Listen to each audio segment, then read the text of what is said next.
Chaque semaine, je vais vous dévoiler tous les secrets de notre alimentation quotidienne. De l'élevage à la culture, en passant par la fabrication, vous saurez tout de vos aliments préférés. Bonjour à tous. Aujourd'hui, dans Du champ au fourneau, on enquête sur un mets de luxe prisé depuis plusieurs millénaires. En effet, les Romains, envahisseurs de la Gaule, lui faisaient traverser les Alpes pour régaler les plus riches. Elle se consomme surtout pendant les fêtes de fin d'année et les Français la préfèrent vivante. Vous l'aurez compris, il s'agit de l'huître. Nous la croquons en quelques secondes, mais qu'elle vienne de Méditerranée, de Normandie, d'Aquitaine ou encore de Bretagne, chaque huître nécessite un travail précis, patient et incessant. Et c'est en Aquitaine que je vous propose de découvrir les secrets de cette perle de la gastronomie dans le bassin de Marennes-Oléron chez Adrien Gey. Ici, chaque année, on produit 1000 tonnes d'huîtres creuses de tout calibre.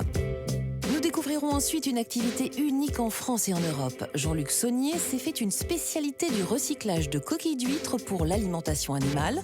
Il nous montrera comment il transforme les coquilles d'huîtres en petites écailles. Francisco Pires, meilleur écaillé de France, nous expliquera comment ouvrir une huître sans y perdre un doigt. Et Alain Bunel nous aidera à nous y retrouver dans le riche éventail d'appellations et de tailles proposées aux amateurs. Notre balade s'achèvera devant les fourneaux de Johan Bertin qui réalisera devant nos caméras une recette à la fois étonnante, sophistiquée et pourtant simple à réaliser. Je suis certaine que ce chef va nous régaler. Mais avant cela, comment produit-on l'huître? Est-elle menacée? Et surtout, quelles sont les différentes variétés? C'est ce que je vous propose de découvrir tout de suite. Pour commencer notre enquête, direction la Tremblade sur le bassin de Marennes-Oléron où les huîtres se reproduisent naturellement. Nous y avons rencontré Adrien Gey, ostréiculteur de père en fils depuis 1874. T'en as chargé 700, c'est bon? T'as les 700? Ouais. Bon, d'accord. En fait, il y a deux bassins naisseurs, donc il y a le bassin de Marennes-Oléron et il y a le bassin d'Arcachon. C'est deux gros bassins de naissance, là où les huîtres naissent naturellement. Et le bassin de Marennes-Oléron est quand même le plus gros bassin de reproduction naturelle des huîtres. Depuis 5 générations, cette famille d'ostréiculteurs passionnés élève, conditionne et commercialise ses huîtres en France et à l'étranger. Adrien nous fait découvrir toutes les étapes avant la mise en bourriche du beau coquillage.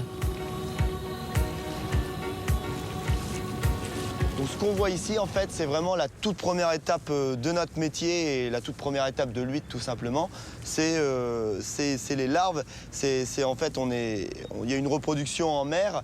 L'huître va se fixer et c'est à partir de ce moment-là qu'on peut travailler l'huître. C'est vraiment la toute première étape. Quand on est sur l'étape de la larve, en fait, l'huître va chercher à trouver un support pour se fixer. Donc elle peut très bien se fixer sur des objets naturels, par exemple des rochers ou n'importe quel support qu'elle peut trouver naturellement en mer. Après, l'ostréiculteur, pour pouvoir faciliter la récupération des huîtres, va poser tout type de support qui existe. Donc là, ce qu'on voit ici, c'est des tubes. Après, il y a aussi des coupelles, tout ce qui peut être matière à ce que l'huître se fixe. Et on sait qu'elle aime bien tout ce qui est matière plastique. Mais ce qui est important, c'est que le support, après, on puisse tout simplement récupérer l'huître le plus simplement possible. Là, on en voit, il y en a partout. Et après, on a toutes sortes de machines pour enlever l'huître de son support et commencer à la travailler en poche.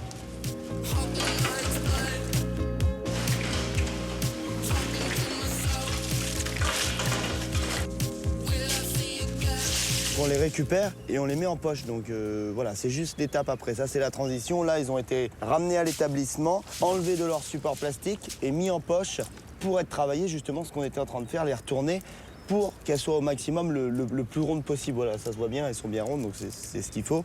Et voilà, on est vraiment sur l'étape de transition entre le plastique en mer et le commencement en poche. Après, là, on est encore à 1 an. Après, 2 ans ou 3 ans après, on va avoir des huîtres marchandes, des huîtres de taille commercialisable. En fait, on peut compter le nombre d'années des huîtres tout simplement en retournant la coquille. Alors là, on a la première année, ça correspond à cette taille. Et après, on va voir la deuxième année. Donc là, ça se voit très très bien parce que c'était un parc où ce qu'on appelle, il y avait des cravants. Donc c'est toutes les petits cravants qu'on voit ici en blanc. Donc ça, c'est la deuxième année qu'on retrouve ici. Et après, on le voit très bien aussi, la troisième année. Donc là, c'est la pousse qu'on voit sur ce parc qui est ici. Là, on est sur un parc qui est assez haut, donc qui a une coquille qui est bien dure et qui fait quand même une huître de qualité qui est relativement bien en qualité. Là, on va peut-être y aller parce que l'eau commence à monter. Donc dans maximum 2 heures, on va avoir à peu près 3 mètres d'eau ici. Donc l'eau monte très très vite.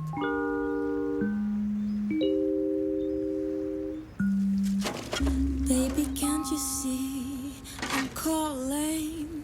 A guy like you should wear a Donc là, on voit toutes les huîtres ici qui sont fixées. Et justement, on voit par exemple ici, là, les températures sont commencées à se réchauffer. On voit le phénomène de mortalité. Toutes les coquilles vides que vous voyez ici, c'est les huîtres qui sont mortes. Voilà. En estimation, là, il y a déjà 50%. Et on n'est qu'au début de l'été, à savoir que le pic de mortalité sera vraiment en plein milieu de l'été, quand on est juillet-août. La France connaît depuis quelques années un phénomène de surmortalité des huîtres. Jean Proux de l'Ifremer, installé à la Tremblade, nous donne quelques éléments d'explication. Notre vocation, c'est d'accompagner la profession dans son développement, dans son économie, d'être là quand il faut, par la recherche. Dans toutes les espèces animales, même l'homme, on a des maladies. Et l'huître, elle a des maladies aussi. Le problème, c'est que les maladies, quand ça touche 10%, 20% des coquillages, ça ne pose pas trop de problèmes. On va dire que ça vous pose des problèmes, mais vous ne le dites pas. Mais par contre, quand il y a 80% de mortalité, 70% d'huîtres malades ou de mortalité, là, effectivement, il y a une crise qui naît, une crise économique. Et donc là, effectivement, nous, on est un peu plus sollicités par les professionnels pour trouver des réponses. On connaît ces bactéries ou ces virus qui embêtent les huîtres, qui les tuent, puis on va essayer de chercher des remèdes. Alors, des remèdes, il n'y en a pas 150, puisque vous êtes sur un milieu complètement ouvert, dans un océan. On ne traite pas l'océan.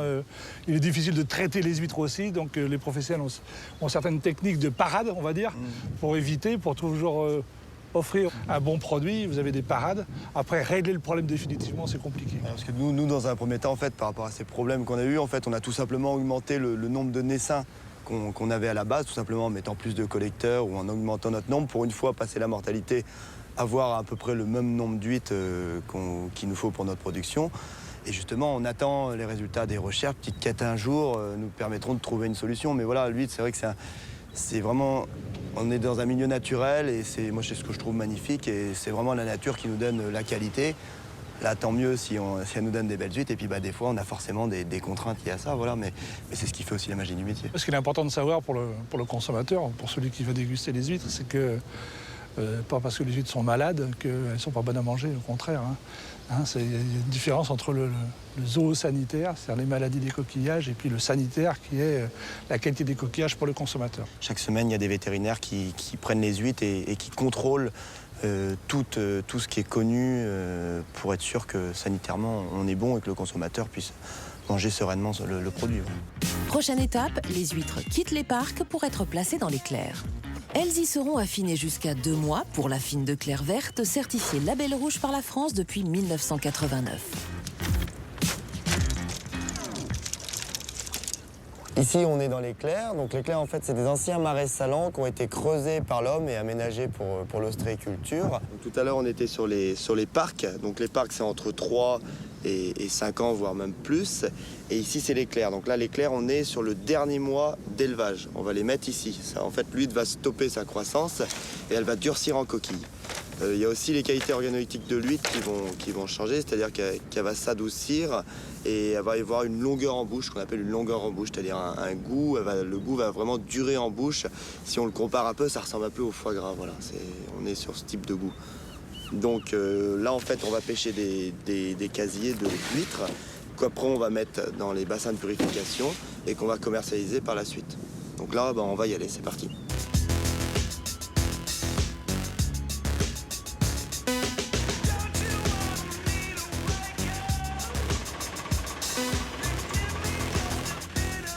Et c'est loin d'être fini. Purifiées et rafraîchies dans les bassins, bientôt les huîtres seront enfin prêtes à être conditionnées. Donc ici, en fait, on est dans les bassins de purification. Donc on est 24 ou 48 heures avant de vendre les huîtres et de les commercialiser. Donc les bassins de purification, en fait, on refroidit l'eau, ce qui va permettre aux huîtres de se mettre en quelque sorte en conservation. Donc ce qui va leur permettre, après, on assure 10 jours de survie après qu'elles sont sorties de l'eau ici.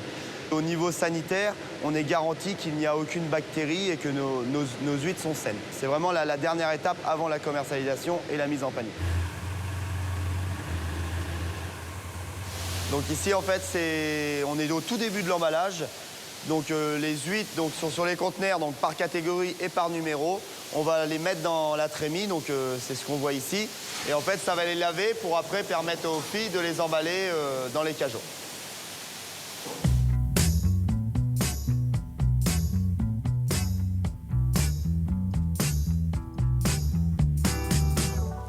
Une petite astuce pour conserver cette huître vivante le plus longtemps possible, Adrien? Cette salle, c'est la salle en fait où on emballe les huîtres. Donc on a vu précédemment, donc on les lave, donc elles arrivent sur le tapis. On va les mettre à l'endroit, c'est-à-dire que l'huître, elle a une partie qui est creuse et elle a une partie plate. Il faut qu'on la mette dans ce sens, la partie creuse en bas. Parce que sinon, l'huître, si elle est dans l'autre sens, ça va être beaucoup plus dur pour elle de rester fermée dans ce sens-là que dans ce sens-là. Et dans ce sens-là, elle peut se conserver 10 jours. Si on la met dans ce sens-là, en 24-48 heures, elle va être morte.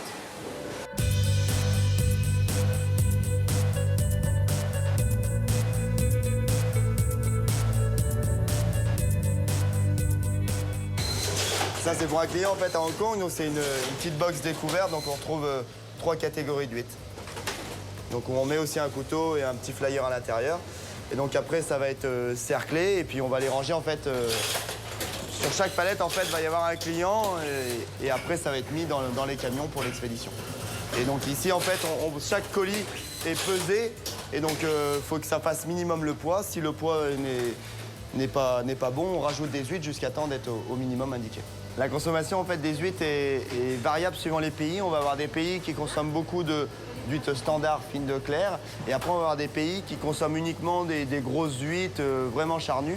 C'est vraiment spécifique à chaque pays. Par exemple, en France, on consomme beaucoup de fines de clair. Et par exemple, en Asie, ils vont consommer beaucoup de spéciales et de très gros numéros. On va être sur du numéro 1, sur du numéro 2, voire du numéro 0. Donc, si j'ai bien compris, plus le numéro est petit, plus l'huître est grosse. C'est bien ça, Adrien? Là, on a le panel de tous les numéros qui peut sortir de mes clairs, c'est-à-dire du 4 au double 0. En sachant que la consommation, 80% des huîtres qui sont consommées en France sont de taille numéro 3, c'est-à-dire celle-ci. Et après, on a des caractéristiques un peu particulières, c'est-à-dire que dans le nord, on va manger des 4 et du 3, et dans le sud, on va plutôt s'orienter sur une 2, une 3. Après, les plus gros numéros, surtout la double 0, sont plutôt des huîtres destinées à être cuites, c'est-à-dire à être cuisinées. Donc là, en fait, on a toutes les tailles représentatives des huîtres qu'on peut avoir. Ici, on voit une coquille. Donc les coquilles, en fait, on les stocke et on les donne à une société en fait, qui s'appelle Eau Vive, qui va retraiter et recycler toutes les coquilles. Et cette entreprise est située à La Rochelle, où nous retrouvons Jean-Luc Saunier qui transforme les coquilles d'huîtres en petites écailles depuis 25 ans. Ce qu'il faut comprendre, c'est que nous, ce que l'on traite, ce ne sont pas des coquilles, des huîtres qui ont été mangées, c'est le déchet non valable des ostréiculteurs. Soit des huîtres qui sont mortes en mer, qui sont restées dans les poches, soit des huîtres qui sont mal conformées, qui sont cassées et donc qui sont impropres à la vente. Donc voilà, ce que nous traitons, c'est le déchet de l'exploitation ostréicole. Donc voilà notre produit marchand. C'est une écaille de coquille d'huître qui fait une taille de 1 à 6 mm. D'accord? Et donc, ce produit-là, il est destiné principalement aux poules pondeuses, aux pigeons, à tous les oiseaux qui vont faire des œufs. Ça leur permet d'avoir la quantité de calcium nécessaire pour fabriquer leurs coquilles sans être obligés de puiser dans leur organisme. Une belle réussite que cette entreprise de recyclage unique en Europe qui cherche et trouve toujours de nouveaux débouchés. Un autre produit que fabrique la société Eau Vive, ce sont les micro-paillettes de coquilles d'huîtres qui sont utilisées dans les écloseries pour pouvoir faire fixer les larves d'huîtres qui ensuite vont grossir et être remises dans les parcs en mer. Et la boucle est bouclée. Je suis maintenant en compagnie d'Alain Bunel, véritable gastronome marin et l'un des meilleurs experts parisiens en fruits de mer. Il a gentiment accepté de répondre à toutes mes questions. Alors Alain, est-ce qu'il y a une différence de goût entre les plates et les creuses? Oui, il y a une différence de goût très importante. Les plates, c'est vraiment très différent des creuses. Elles ont un petit goût de noisette. Noisette. Un taux de chair un peu plus faible. Et c'est pas du tout la même famille que les creuses. Donc elles ont un goût de noisette très particulier. On peut les reconnaître les yeux fermés. Vraiment? Oui, tout à fait. Après, entre les spéciales et les fines de clair, La fine de Clerc a un taux de chair beaucoup plus faible, encore que celles-ci sont bien charnues pour des fines de Clerc, mais normalement elles peuvent être un peu plus maigres que ça, ce qui fait ressortir le petit côté salé, on pourrait dire iodé même, voilà. Donc elles ont un goût iodé beaucoup plus important. Après, entre les spéciales, bon, a priori, si ce sont des spéciales, c'est qu'elles ont un taux de chair élevé. Elles ont été élevées un peu en Normandie, affinées en Charente, bon, elles ont tout un périple pour engraisser, ce qui leur donne cet aspect blanchâtre. C'est pas du tout laiteux. C'est pas du tout la laitance pour la reproduction, c'est vraiment du gras. Et ce gras a un goût sucré. Ah, alors, vrai. ça me fait plaisir que vous le disiez, parce que j'avais l'impression que c'était une vue de l'esprit, hein, ce côté sucré, mais donc ça existe bien oui, sur certaines sucré. huîtres spéciales. Tout à fait. Uniquement les creuses, hein, on est d'accord. Dans les creuses, oui. D'accord. Et quand elles sont comme ça, bien dodues, hein, bien blanches, voilà. Ça, c'est le signe d'une très bonne spéciale quand elles sont comme ça. D'accord. Et là, on retrouve vraiment les yeux fermés. Pareil, je pourrais vous dire si c'est une spéciale ou une fine de Clerc, justement à ce petit goût sucré qu'on retrouve en mâchant l'huître, justement. Hein. Alors, vous voulez savoir s'il fallait les mâcher ou les gober. Mais oui, j'allais vous demander, parce que voilà, les gens les gobent, mais c'est dommage. Gober, c'est dommage, parce que gober, du coup, on ne goûte rien, on ne goûte que le sel. Et on avalerait une gorgée d'eau, ce serait presque pareil. Donc il faut les mâcher, justement, pour en extraire le goût et la saveur. Voilà. Je suis d'accord avec vous. Bien sûr qu'il faut les gober. On va mâcher les huîtres. Il faut les mâcher pour goûter. Voilà. Alors, on les mâche, mais avant de les mâcher, est-ce qu'à votre avis, il vaut mieux avoir une petite sauce à l'échalote, au citron, ou est-ce que, comme les puristes, hein, on les mange nature? Alors, les puristes vont vous dire, je les mange nature. Nous, par expérience, ici, on en sert quand même quelques milliers par semaine. On a tous les cas de figure. Les puristes, sans rien. Certains nous demandent de ne pas mettre de glace. Donc, on les sert sur algues uniquement, pour pas trop les refroidir, parce que plus c'est froid, mais oui, moins le goût ressort. C'est comme le vin, comme plein d'autres choses. Donc, ceux qui veulent des huîtres sur algues, on leur sert sur algues. Et alors, pour le citron et le vinaigre échalote, c'est affaire de goût. Hein. Moi, je laisse. J'ai des clients qui mettent du poivre, ça souligne. Il y a un côté salé, un peu de poivre, ça souligne le goût de l'huître, c'est pas mal. J'ai tout essayé, nature, j'adore. De temps en temps, quand j'en mange beaucoup, un peu de citron pour changer un petit peu le goût, c'est pas mal. Pas trop non plus, hein, c'est une question de dosage. Et pareil pour l'échalote, ça change un petit peu du citron. Je pense que dans le temps, ça a été inventé pour vérifier la vivacité de l'huître. Donc dès qu'on met une goutte de citron, on voit les cils qui se rétractent. Mais c'est pas la peine de mettre du citron parce que si vous regardez bien l'huître, je sais pas si on le verra à la caméra, et vous touchez le cil, vous voyez comment elle se rétracte. Donc là c'est signe qu'elle est très vivante, et très vivace. Fraîche. Et ça se garde combien de temps une huître quand on les achète comme ça chez les caillers Alors à la maison? Chez vous, si vous les achetez chez les caillers qui viennent de les recevoir, qui les a reçus, disons récemment, on peut les garder 2-3 jours. Dans le bas du frigo, dans le bac à légumes, c'est l'idéal, et surtout bien droite. Le problème de ce qui va tuer une huître ou l'abîmer, c'est que si elle est couchée ou inclinée, quand elle bâille, parce que de temps en temps elle bâille, elle se vide, elle perd son eau et elle meurt de déshydratation en réalité. Et sur une huître bien rangée comme ça, elle peut rester vivante très longtemps. Tant qu'elle a son eau autour d'elle, c'est très résistant en huître. Mais Alain, j'ai cru comprendre qu'il était question d'une première eau. Ça veut dire que l'huître, elle est capable de refaire de l'eau, c'est ça? Oui, c'est-à-dire que l'huître, elle filtre de l'eau, c'est ça. C'est comme ça qu'elle se nourrit. Donc, on peut penser que la première eau dans laquelle elle baigne quand on l'ouvre, c'est l'eau qui l'entourait quand on l'a pêchée. Ouais. Donc elle n'a pas été filtrée par l'huître. Elle n'est pas passée par les branchies, par tout son système digestif. Donc c'est bien de l'enlever. Et automatiquement, comme c'est 90% ou 99% d'eau, de toute façon, elle va transpirer, si je puis dire, de l'eau qu'elle a à l'intérieur d'elle. Et donc c'est une eau qui a beaucoup plus de goût, qui est moins salée. C'est pas un verre d'eau finalement, un verre d'eau de mer. Voilà. Donc c'est pas mal. Mais ce que font les écaillers de toute façon avant de les servir, c'est qu'en les ouvrant, de toute façon, cette première eau, elle s'en va pratiquement naturellement. Et nous, de toute façon, on les incline un petit peu, justement, pour que cette première eau soit partie. Donc, quand on les sert, elles sont prêtes à manger. Parfait. Voilà. Alors, maintenant, je voudrais savoir comment on les ouvre, moi, ces huîtres. Est-ce que, Alain, vous pourriez m'en ouvrir quelques-unes? Moi, je les ouvre, mais à petite vitesse. Ouais. Mais mon écaillé, champion de France depuis quelques jours, pour la X, je sais pas, c'est la 5e fois, je crois, va vous faire une démonstration. Ah ben avec grand plaisir. Il s'appelle comment, votre écaillé? Francisco Pires. Francisco Pires. Et bon, on va demander à l'écaillé d'Alain de nous rejoindre. Merci beaucoup, Alain. Il sera plus de recoin pour ça. Et si, comme moi, vous souhaitez ouvrir vos huîtres sans y perdre un doigt, regardez et écoutez bien ce qui va suivre. Ouh là là, non mais alors ça va beaucoup trop vite, Francisco. Je sais que vous êtes champion de France, mais là il va falloir le faire au ralenti parce qu'on n'est pas tous des champions de France à la maison. Donc j'aimerais savoir, moi, comment on ouvre une huître sans se blesser et sans la blesser aussi. Montrez-moi. Tout à fait. Doucement, hein, on est d'accord. Hein. Oui, tout à fait.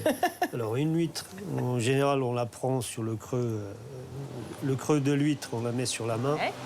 Et justement, pour les gens qui veulent plutôt ouvrir à la maison sans se blesser, le mieux c'est de prendre un torchon, hein, qu'on met l'huître sur le torchon et prendre le couteau assez court. Hein, pas trop le prendre n'importe comment et en mettant surtout le pouce sur l'huître. Si au cas ça dérape, on est toujours protégé.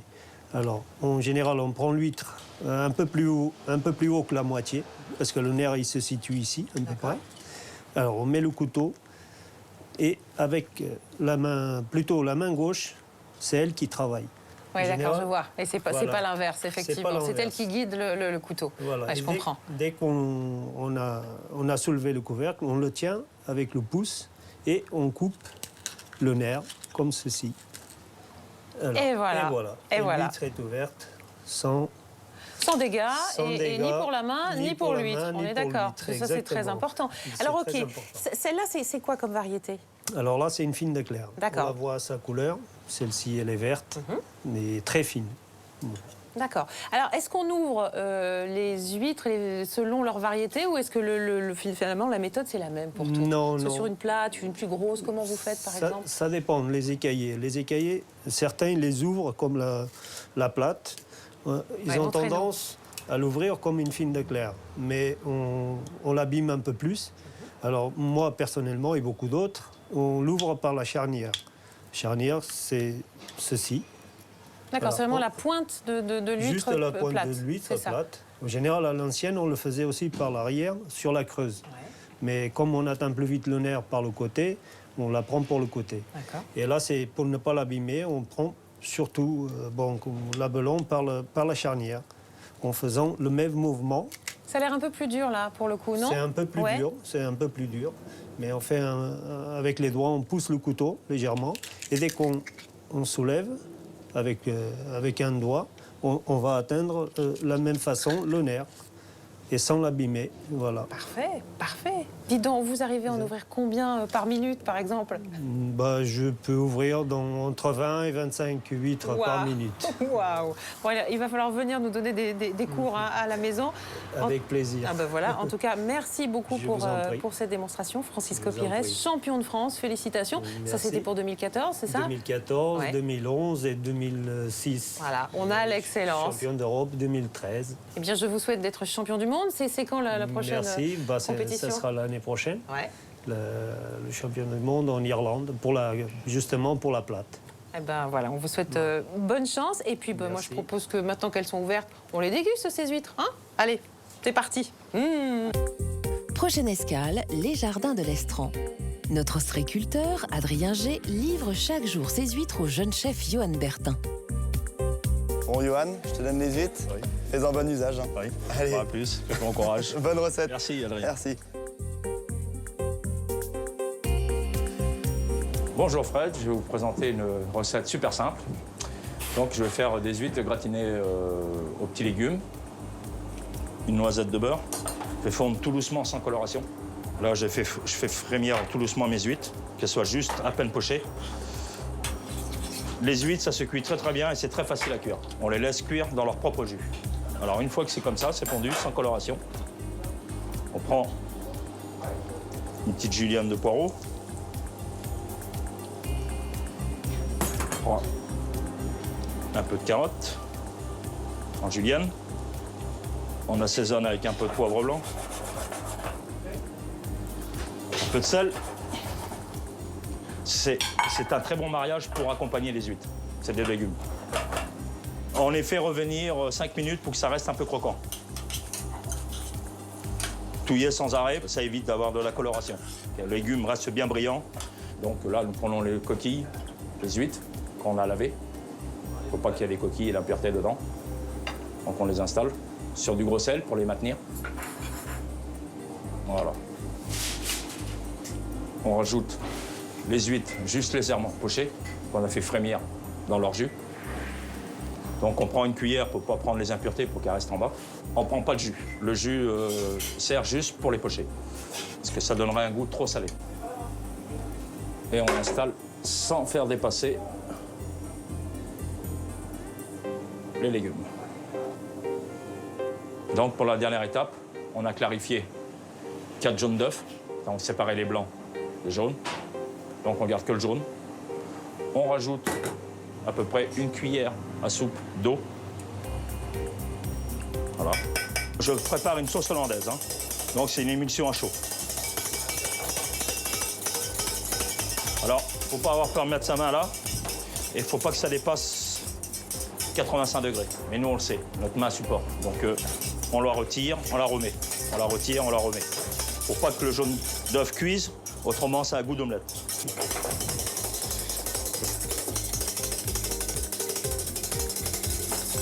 Voilà, on la sort du feu. Voilà, là nous avons un sabayon. Donc là j'avais fait préalablement fait fondre mon beurre, que j'ai fait clarifier. Donc on a le petit lait qui se dépose au fond, parce que le beurre contient de l'eau, et la caséine. Donc la caséine, il faut l'enlever. Voilà, la caséine, c'est ça. Le petit lait et la caséine. Le beurre clarifié, c'est meilleur pour la santé. Et là, on incorpore tout doucement. Tout en fouettant.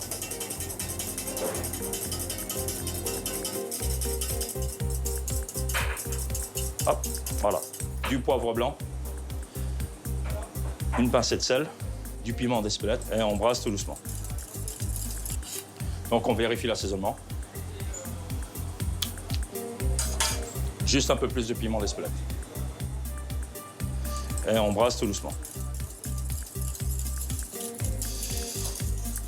On va napper. Après, je vais passer au four, environ 5 minutes à 230 degrés. Voilà, qu'il y ait une légère coloration dessus et que ça les souffle un peu. Si on le mange en entrée, il faut compter 5-8 par personne. Merci Johan pour cette belle recette. Pour finir, mon petit truc à moi, les huîtres, j'aime les déguster à la façon du sud-ouest, c'est-à-dire avec des petites saucisses. Et oui, et puis ça évite de se bourrer de pain. Pas mal, hein? Allez, à très bientôt dans Duchon au fourneau.